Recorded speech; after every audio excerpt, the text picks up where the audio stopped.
This piece is called What Cannot Long Be Hidden. George Orwell is believed to have said that in a time of universal deceit, telling the truth is a revolutionary act. And I think we could all use an injection of truth, maybe now even more than 4 years ago when I first wrote this poem. But where does truth reside? Where do I begin? The truth is in the ridges of my palm, the scars on my arm. What difference does it make where these things came from?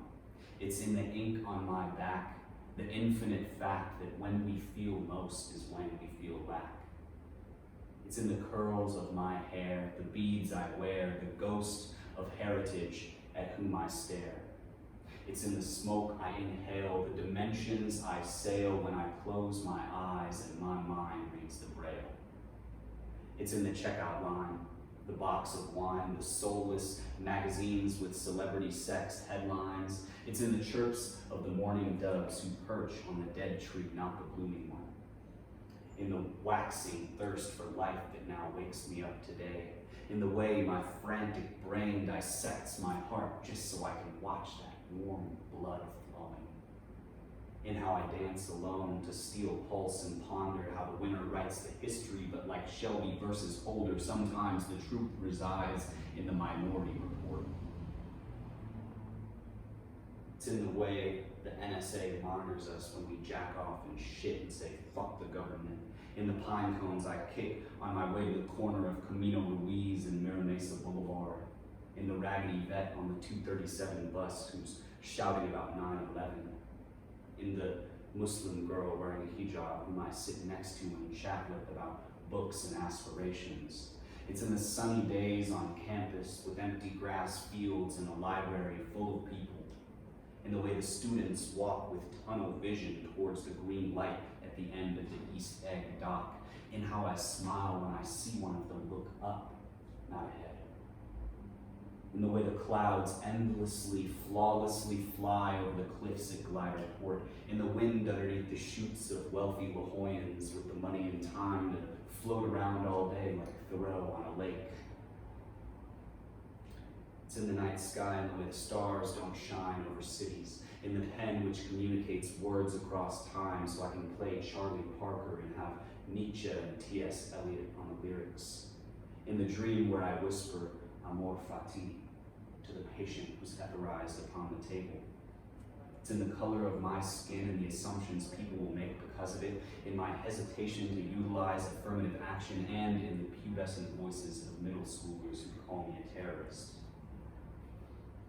It's in the government print that so often labels admirable people as such, in the bullets in the chests of Martin Luther King and Che Guevara, in Chelsea Manning's jail cell and Edward Snowden's Rubik's Cube, in Allen Ginsberg's beard and Angela Davis's afro. It's in a casual letter from Thomas Shannon to Keith Alexander about economic espionage. In the bombs our military drops from the sky onto Middle Eastern villages, in the dollars of mine which keep that terror going, in the eyes of the Iraqi father whose son was collateral damage, in the unwavering hands of a suicide bomber who watched his own home burn. It's in the guns we cling to, hoping for safety, in the graphs which show a discouraging correlation. It's in the 4-year-old son who accidentally shot his mother. It's in the acquittals of Eric Garner's murderers, in the gold badges and green papers that shield guilty men from justice, in the basements of banks in New York City, in the freedom of Wall Street to dispossess the poor, to bankrupt millions of Americans and then turn around and get bailed out by the same people they economically raped. It's in Brock Turner's 3-fucking-month sentence. It's in reality TV Hitler saying he's gonna make America great again by getting all the brown, the bad people to go.